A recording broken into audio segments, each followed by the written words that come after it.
9 दिसंबर 2022 को Chinese PLA troops ने Tawang sector के यांगसे एरिया में लाइन ऑफ एक्चुअल कंट्रोल पर अतिक्रमण कर स्टेटस को एक तरफा बदलने का प्रयास किया।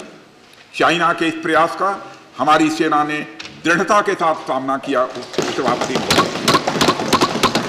और सदन को यह भी बताना चाहूंगा, इस फेस ऑफ में हाथापाई भी हुई और भारतीय सेना ने बहादुरी से पीएलए को हमारी टेरिटरी में अतिक्रमण करने से रोका और उन्हें उनकी पोस्ट पर वापस जाने के लिए मजबूर कर दिया। इस झड़प में दोनों ओर के सैनिकों को कुछ चोटें आई हैं।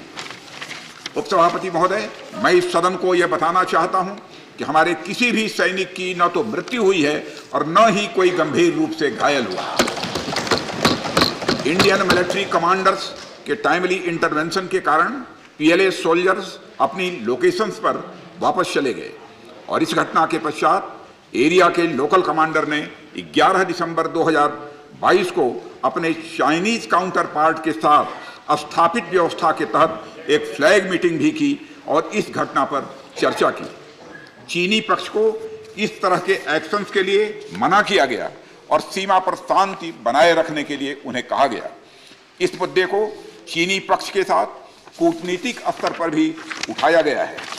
उपसभापति महोदय, मैं इस सदन को आश्वस्त करना चाहता हूं कि हमारी सेनाएं हमारी भौमिक अखंडता को सुरक्षित रखने के लिए पूरी तरह से प्रतिबद्ध हैं और इसके खिलाफ किसी भी प्रयास को रोकने के लिए सदैव तत्पर है। मुझे विश्वास है कि यह सदन हमारी सेनाओं की वीरता और साहस को एक स्वर से समर्थन देगा और अध्यक्ष महोदय, मैं आश्वस्त हूं कि यह संसद बिना किसी संशय के भारत की सेना की क्षमता, शौर्य, पराक्रम और प्रतिबद्धता का भी अभिनंदन करेगी।